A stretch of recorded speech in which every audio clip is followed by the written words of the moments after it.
We have just finished Destroy All Humans. We picked this game up on a whim after having played Persona 4, and we wanted some kind of light-hearted games to pick up after Persona 4.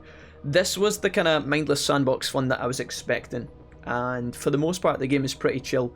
I bought this game for £35. I don't know if it's completely worth £35. I think on PC it is £25. Probably a bit more fair in my opinion, because this took us about 2 days to beat, playing in about, I don't know, 5 to 6 hour segments. We played yesterday for 6 hours, we played it today for 5, so it's about 10 hours roughly, but we do a lot of talking and we stop for lunch and stuff. If you enjoy the original Destroy All Humans, if you loved it and you're looking for to play again, that if you're trying to play through that experience again, this is going to be a good time for you, hopefully. It's a really good remake of the original, if that makes sense. I discovered, if I'm being completely honest, I discovered about 2 seconds into this game that although I thought I'd played Destroy All Humans 1 when I was younger, I actually only had played Destroy All Humans 2, so I haven't actually played the original, I think, unless I played it for like a couple of levels and then gave up on it. But I thought this game was going to be open world and kind of free roam, but for some, I don't know why I thought that. I didn't know there was a level selector involved in terms of the actual like menus and whatever. But the game is fun, it's chill. I don't know if it's worth the full price that I paid for it, but again, that might just be through the PlayStation Store. If you can wait, I think this game will come down in price in not too short a time if you're waiting to pick it up. But it was fairly decent. Again, the remaster, the graphics look great. The sound is a little bit jank at times, but for the most part it's fine. There's some of the NPCs can be quite loud when they are detecting you, and if you run through an area where everybody detects you at once, sounds like all these people are shouting in your ear suddenly. You can actually turn that down in the options, which I discovered later on. But again, something I said earlier today, it feels like this game is a really good remaster of an average game, in my opinion. So if you're looking for the nostalgia kick, you're gonna get that for sure. It's pretty chill. The best feature that I enjoyed is just zooming about using the escape function where you dash and then you hold circle. I think that game was pretty, or that part of the game was pretty fun, and I enjoyed that probably the most. It felt like a lot of the weapons were a bit weird at times though. I feel like it's nice that they've got the upgradable systems where you can pick anything about your character, you know, your weapons or the spaceship or whatever, and you can upgrade different parts. I like that that's a thing. However, I do feel like, I don't know, sometimes the guns just felt kind of lackluster. I don't know.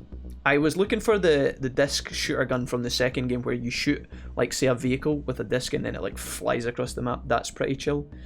I wish I got to have a go at that, but that must be for the Destroy All Humans 2 remake, which I have no doubt at this point that they'll make. I don't know how well this game has done in terms of the first week of sales or that, but I would assume it's doing alright.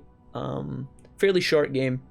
I feel like it could have been cheaper, but for the most part, it's a really good remake. Gameplay is a bit average, just like an old PS2 game, I guess, but there's some fun moments there. The comedy and the writing in it's pretty good, and some of the humour between, you know, the main alien and the alien up in the spaceship is pretty funny at times, but for the most part, yeah. Not a bad game. Would I recommend it to people? Only if they had played the original and were looking forward to this game, I think. I don't know if it's gonna keep a lot of people happy for longer than 5 to 10 hours. I think a lot of people will pick up and then get bored and just not play any more of it, but that's just my personal opinion. Just my personal opinion. If any of you guys have played it in the chat, then I hope you enjoyed it. But yeah, Destroy All Humans 1, the remaster. We played other remasters earlier on this year. We played the Crash Team Racing remaster and the Medieval remaster. Both of those games I loved when I was younger. Admittedly, I liked those remakes as well, but Destroy All Humans I didn't have as much kind of memories of and as much kind of fondness, so I am going to be a little bit more biased towards the other games that came out, like Crash Team Racing and Medieval. But I don't know guys. We had a crash at one point, maybe worth noticing or noting down, but other than that, it was just at the end when we were fighting the final boss. A couple of jank moments where you get shot through walls and stuff like that, and there was a couple of times where, in fact a lot of times, some of the mechanics in the physics engine, even though the game is remastered, felt a bit clunky. So there was the mission where you have to transport the truck, and there's a secondary objective to kill soldiers with the boulders. I was picking up my boulders with the photokinesis, or whatever it's called, so the kind of telekinesis move, where you pick up objects and throw it around. I was literally throwing rocks at the soldiers, and like it was like a beach ball. It would just bounce off the soldiers and do no damage, and I was like, you have this mechanic specifically in the game, and I know it's meant to be one of these games that everything's crazy and everything blows up and you have a bit of fun with it, but there's a couple of times that even though it's meant to be a sandbox for fun game, it didn't really feel for fun, or it didn't really seem to provide that much fun. There was a couple of times where when we were flying around in the ship, some of the mechanics felt a bit glitchy. So one thing I didn't get was they introduced the big atom bomb ability that you can do from your spaceship. It's a big green blast. It's actually really fun to use, and when you hit the city with it, it consumes like all the buildings. You can make that better. You can upgrade it so that it has a bigger blast radius, and you can have it so that you can use more of the shots before the weapon kind of hits zero in terms of its power. Now, using the weapon was fine, but then you used it literally 3 times when the game first gives it to you. You use the weapon 3 times, and then it instantly needs recharged. But to recharge it, you have to fly around and like push square on cars. Now, when I was recharging my weapon on the cars, sometimes it would give me back 5%, sometimes it would give me back 10% charge, sometimes it wouldn't give me back any. So I found myself just flying around spamming square hoping that I'd get my ammo back, and it just didn't work.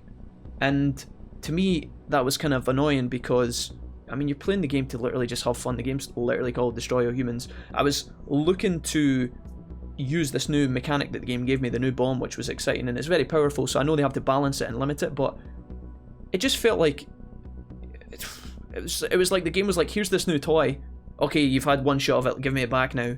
And I was like, dude, why is this so mediocre feeling? But that's pretty much it.